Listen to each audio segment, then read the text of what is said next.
2030ல இந்த போர் வருவதற்கு ஒரு டேட் ஃபிக்ஸ் பண்ணி, அதுக்காக இந்த உலகம் ஓடிட்டுருக்கு. எதனால இந்த தங்கம், வெள்ளியோட விலை உயருது? இப்ப வாங்கலாமா?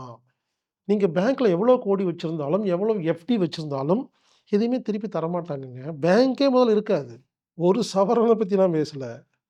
1 கிராம் தங்கமே கோடிக்கணக்கான ரூபாய் போவதற்கு வாய்ப்பு இருக்கு. அந்த மாரி காலகட்டத்தில எப்படி வாழணும்?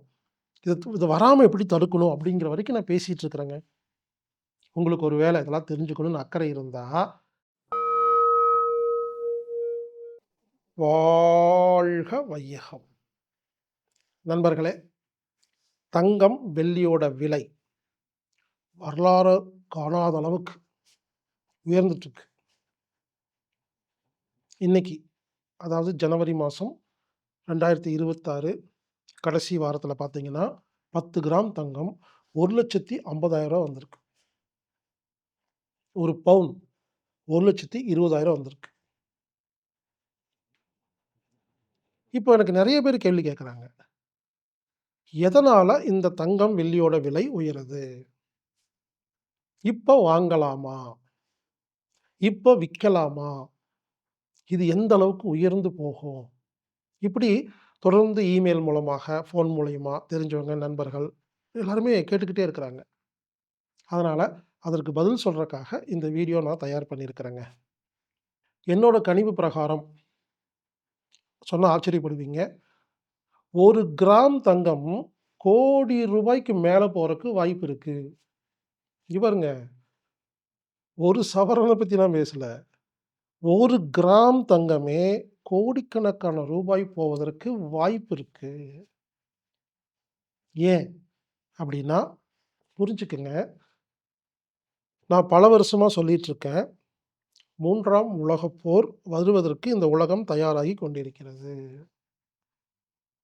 2030ல இந்த போர் வருவதற்கு ஒரு டேட் ஃபிக்ஸ் பண்ணி, அதுக்காக இந்த உலகம் ஓடிட்டுருக்கு.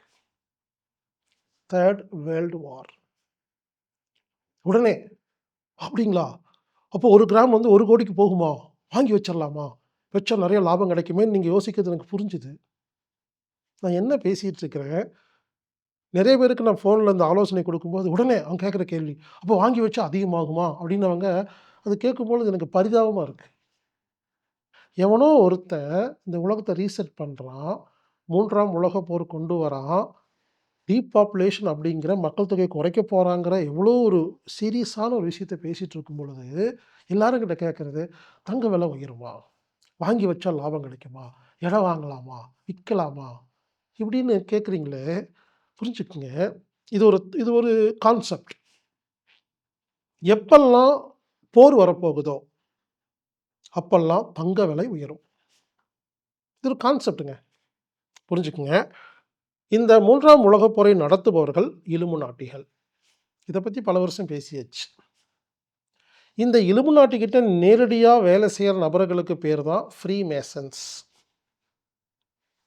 இப்படி உலகம் முழுவதும் இந்த ஃப்ரீமேசன்ஸ் இருக்காங்க. அவங்க பேரோ, புகைப்படமோ உங்களுக்கு யாருக்குமே அது டைரக்ட்டா தெரியாது. அவங்கலாம் ஊர்ல ஒரு பெரிய பத்திரிக்கையோடைய ஒரு முதலாளி, ஒரு கம்பெனி முதலாளி, ஒரு காவல்துறை உயர் அதிகாரி இந்த மாரிலாம் இருப்பாங்க. ஜட்ஜ் இந்த மாரி நெறைய பேர் இருக்காங்க ஃப்ரீமேசன்ஸ். இவங்கெல்லாம் சேர்ந்து தான் இந்த உலகத்த ரன் பண்ணிட்டு இருக்காங்க. அடுத்து என்ன நடக்கணும் அப்படிங்கிறத முடிவு செய்றாங்க. இலுமினாட்டி கிட்ட நேரடியா வேலை செய்ற நபர்களுக்கு பெயர் தான் ஃப்ரீமேசன்ஸ். இவங்க எல்லாத்துக்கும் இன்ஃபர்மேஷன் முதல்லயே வந்துரும். என்ன நடக்கப் போகுது? என்ன நடக்கும்? அப்படிங்கிறது. அப்போ இந்த 3ஆம் உலகப் போர் இப்படி நடக்கப் போகுது அப்படிங்கிற இன்ஃபர்மேஷன் கிடைச்சோன்ன, இந்த இலுமினாட்டிகளும், அவங்க கிட்ட வேலை செய்கிற ஃப்ரீமேசன்களும், இல்ல அவங்களோட குழுல இருக்கிற எல்லாருமே என்ன பண்ணுவாங்கன்னா, அவங்ககிட்ட இருக்கிற எல்லா பணத்தையும் தங்கமாக, வெள்ளியாக மாற்றுவார்கள். ஆமாங்க. ஏன்னா 3ஆம் உலகப் போர் நடக்கும் பொழுது பணத்துக்கு மரியாதை இருக்காதுங்க. மதிப்பு இருக்காதுங்க. நானு பல வருஷமா சொல்லிட்டு இருந்தேன். இந்த க்ரூட் ஆயில் வந்து 0க்கு போகும்ன்னு சொன்னா யாருமே நம்பலீங்க.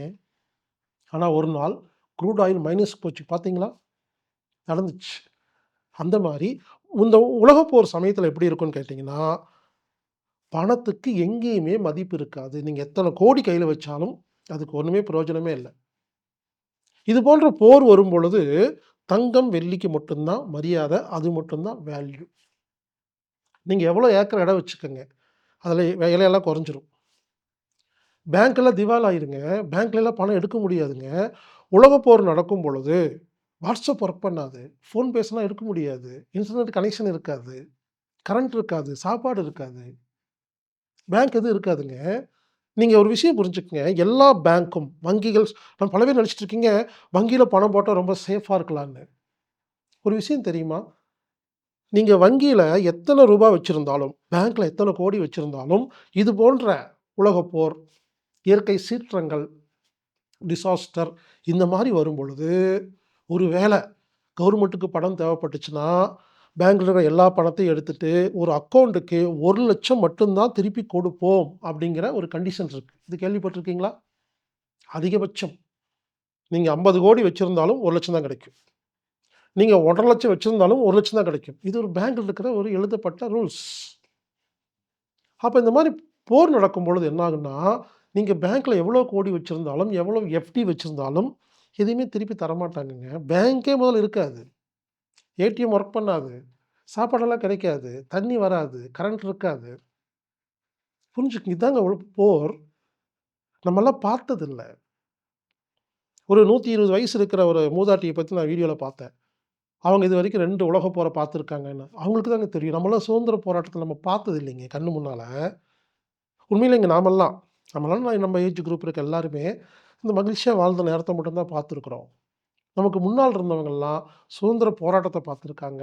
உலகப் போர பார்த்துருக்காங்க. அவங்களுக்கு தான் தெரியும் அந்த வலியும், வேதனையும்.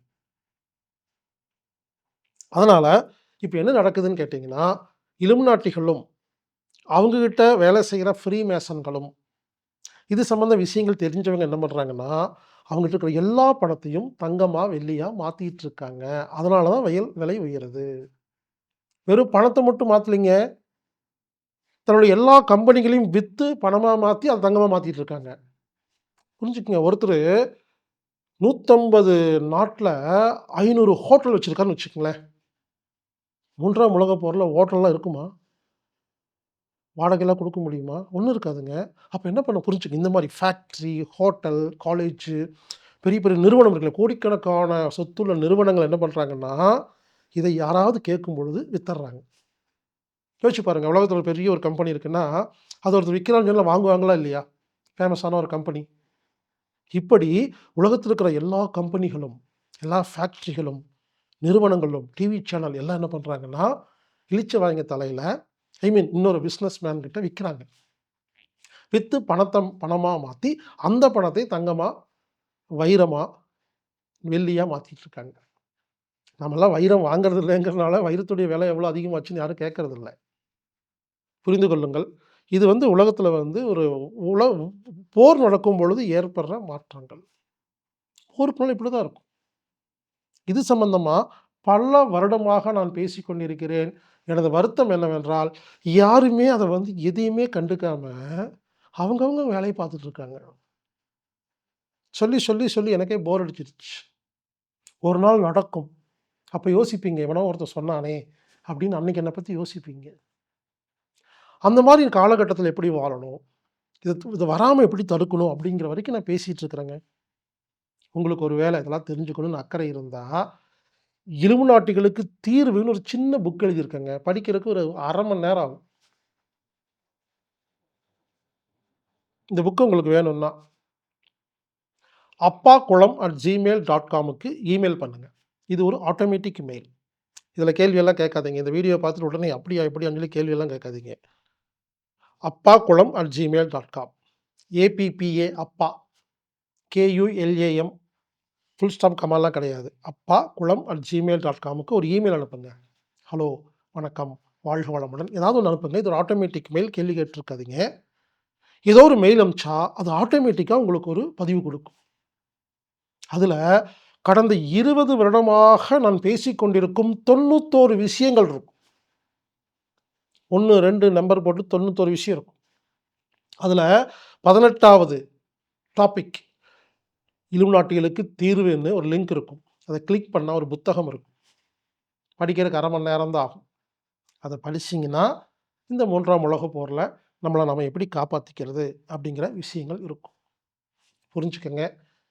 இந்த உலகத்துல இதுவரை யாருமே பார்க்காத, நம்மலாம் இதுவரை இந்த உலகத்துல இதுவரைக்கும் நடக்காத ஒரு மோசமான ஒரு விஷயம் நடக்கப் போகிறது. அதுக்காக இந்த உலகம் தயாராயிட்டு இருக்கு.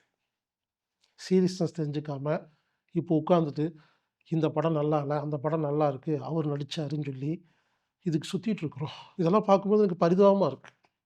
எனவே புரிந்து கொள்ளுங்கள், தங்கம், வெள்ளி விலை இன்னும் உயர்ந்துட்டே தான் இருக்கும். இங்க பாருங்க உயரம்னா அப்படி இப்படி போயிட்டே இருக்காது. இது ஒரு தத்துவம் இருக்குங்க. 1,00,000க்கு போகும், 70,000க்கு வரும். 2,00,000க்கு போகும், 1,70,000க்கு வரும். அதாவது இது ஒரு தியரி. எவ்வளோ உச்சகட்டம் போகுதோ 30% கீழ வரும், மறுபடியும் போயிட்டே இருக்கும். உடனே கீழ வருதுன்னு வித்துருவாங்க. அப்புறம் பார்த்தா மேல போகும். மேல போகும்ன்னு வாங்குவாங்க, வித்துருவாங்க. புரிஞ்சுக்கங்க 1,00,000 போயிருச்சு. ஒரு தங்கத்த வித்துட்டாரு. டக்குனு பார்த்தீங்கன்னா 70,000 வந்துரும். இன்னொருத்தரு 1,00,000ல வாங்குவாரு. 70,000 வரும். ஐய்யய்யோ! 1,00,000க்கு வாங்குனோமே வித்துருவாரு. 30,000 நஷ்டம். அது 2,00,000க்கு போயிரும். எப்பவுமே மேல ஒரு ஒரு ஒரு இது வந்து ஒரு தியரி. ஒரு ஒரு பொருளுடைய விலை அதிகரிக்கும் பொழுது நேரா போகாது. மேல போகும், கொஞ்சமா கீழ இறங்கும். அப்படி அப்படி அந்த கான்செப்ட்ல போயிட்டே இருக்கும். நம்மள கன்ஃப்யூஸாவே இருக்கும். மேல போகுமா? கீழ வருமான்னு குழப்பமா இருக்கும். ஆனா, மொத்தமா மேல் நோக்கி தான் போகும் அப்படிங்கிறத புரிஞ்சுக்குங்க. அப்புறம் இந்த உலகப் போரெல்லாம் முடிஞ்சதுக்கு அப்புறமா, உச்சகட்டத்துக்கு போயி, அங்கிருந்து கொஞ்சம் கொஞ்சமா குறைஞ்சு ஒரு ஸ்டாண்டர்டா ஒரு லெவலுக்கு வரப்போகுது. சிந்தியுங்கள். ரொட்டீன் லைஃப்ல சாதாரண வேலைய பண்ணிட்டு இல்லாம, கொஞ்சம் எல்லாரும் சிந்தியுங்க. ஒன்று சேருங்கள். நம்மள காப்பாத்திக்க வேண்டிய நமது சந்ததிய காப்பாத்திக்க வேண்டிய கட்டாயத்துல இருக்கிறோம். appakulam@gmail.com இமெயில் பண்ணுங்க. 20 வருஷமா நான் சொல்லிட்டு இருக்கிற எல்லா விஷயங்களும் அதுல இருக்குது. 91 விஷயங்கள் இருக்கு. அதுல 18வது விஷயம் தான் இலுமினாட்டிகளுக்கு தீர்வு. இந்த புத்தகத்த படிங்க. அதன்படி நடந்துக்கங்க. அப்ப நம்ம இந்த 3ஆம் உலகப் போர் வரும்பொழுது, நம்மள எப்படி காப்பாத்திக்கிறது அப்படிங்கிறத அதுல விஷயங்கள் இருக்குது. நண்பர்களே, நாம் எல்லாரும் ஒண்ணு சேர வேண்டிய, ஒற்றுமையாக இருக்க வேண்டிய ஒரு காலகட்டம் வந்திருக்கு. எனவே ஒற்றுமையாக இருப்போம். இந்த உலகத்துல நடக்கிற இந்த விஷயங்கள புரிஞ்சுக்குவோம். நமது சந்ததியை காப்போம். இப்படிக்கு ஹீலர் பாஸ்கர்.